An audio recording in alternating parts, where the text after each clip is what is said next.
ಜೈ ಆಂಜನೇಯ ಅನ್ಕೊಂಡು ಬೆಳಗ್ಗೆ ತಣ್ಣೀರು ಸ್ನಾನ ಮಾಡ್ಕೊಂಡು ಗಾಡಿನೆಲ್ಲ ರೆಡಿ ಮಾಡ್ತಾ ಇದ್ವಿ. ಅಂದದ ಅಲಂಕಾರ ಅಯ್ಯಪ್ಪನ ಶೃಂಗಾರ ಬಂಗಾರದ ಆಭರಣ. ಸಿಂಪಲ್ ಆಗಿ ಗಾಡಿ ಎಲ್ಲ ಅಲಂಕಾರ ಮಾಡ್ಕೊಂಡು ನಮ್ ಗಣಪತಿ ಬಪ್ಪ ಮೌರ್ಯ ಅಂದ್ಕೊಂಡು ಅಯ್ಯಪ್ಪ ಟೆಂಪಲ್ ಕಡೆ ಗುರುಸ್ವಾಮಿ ಜೊತೆ ಹೊಂಟ್ವಿ.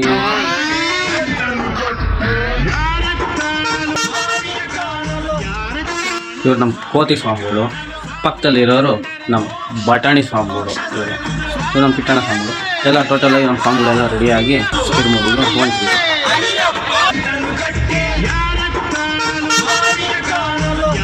ಅವತ್ತು ಸಂಡೇ ಅದರಿಂದ ತುಂಬ ರಶ್ ಇತ್ತು. ನಮ್ಮ ಈ ಗುರುಸ್ವಾಮಿಗಳು ಸಿಕ್ಕಾಪಟ್ಟೆ ಬ್ಯುಸಿ ಇದ್ರು. ಆದರೂ ನಾವು ಅಲ್ಲಿ ಫುಲ್ಲು ರಿಕ್ವೆಸ್ಟ್ ಮಾಡಿಕೊಂಡು ನಮಗೆ ಈ ಗುರುಸ್ವಾಮಿಗಳೇ ನಮ್ಗೆ ಇರುಮುಡಿ ಕಟ್ಟಬೇಕು ಅಂತ ತುಂಬ ರಿಕ್ವೆಸ್ಟ್ ಮಾಡಿಕೊಂಡು ಆ ಗುರುಸ್ವಾಮಿಗಳ ಹತ್ರನೇ ಇರುಮುಡಿ ಕಟ್ಟಿಸಿದ್ವಿ.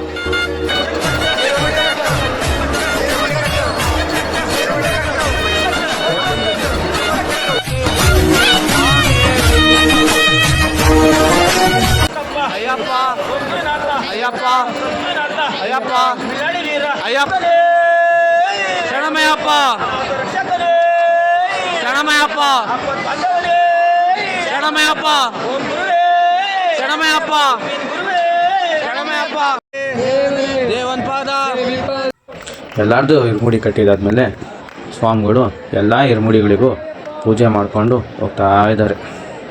ತಲೆ ಮೇಲೆ ನಿನ್ನ ಇರುಮುಡಿಯೂ ಇರಲು ಮನದಲ್ಲಿ ನೋಡೋ ಆಸೆ ತುಂಬಿರಲು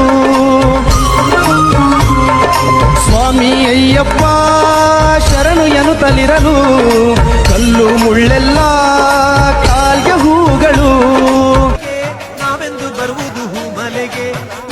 ಫೈನಲ್ ಆಗಿ ಎಲ್ಲರೂ ಇರುಮುಡಿಯನ್ನು ತಲೆ ಮೇಲೆ ಇಟ್ಟಾದ್ಮೇಲೆ ದೇವಸ್ಥಾನ ಎಲ್ಲ ರೌಂಡ್ ಹಾಕ್ಕೊಂಡು ಎಲ್ಲ ದೇವ್ರಿಗೂ ನಮಸ್ಕಾರ ಮಾಡಿಕೊಂಡು ಕೊಟ್ಟಿರತಕ್ಕಂಥ ಕಾಯಿ ಒಡೆದು ಪಾರ್ಕಿಂಗ್ ಕಡೆ ಹೋಗ್ತಾ ಇದ್ದೀವಿ. ಅಲ್ಲಿಂದ ಬಂದು ನಮ್ಮನ್ನು ಕರ್ಕೊಂಡು ಹೋಗತಕ್ಕಂಥ ಅಂಬಾರಿಗೆ ನಮ್ಮ ಗುರುಸ್ವಾಮಿಗಳು ಪೂಜೆ ಮಾಡ್ತಾ ಇದ್ದಾರೆ. ಅಯ್ಯಪ್ಪ ಸ್ವಾಮಿಯೇ ಅಯ್ಯಪ್ಪ ಸ್ವಾಮಿಯೇ ಸ್ವಾಮಿಯೇ ಶರಣಮಯ್ಯಪ್ಪ ಸ್ವಾಮಿಯೇ ಶರಣಮಯ್ಯಪ್ಪ ಸ್ವಾಮಿಯೇ ಶರಣಮಯ್ಯಪ್ಪ ಕನ್ಯಾ ಸ್ವಾಮಿಯೇ ಶರಣಮಯ್ಯಪ್ಪ ಸ್ವಾಮಿಯೇ ಶರಣಮಯ್ಯಪ್ಪ ಗುರು ಸ್ವಾಮಿಯೇ ಶರಣಮಯ್ಯಪ್ಪ ಓಂ ಸ್ವಾಮಿಯೇ ಶರಣಮಯ್ಯಪ್ಪ ಓಂ ಸ್ವಾಮಿಯೇ ಶರಣಮಯ್ಯಪ್ಪ ಓಂ ಸ್ವಾಮಿಯೇ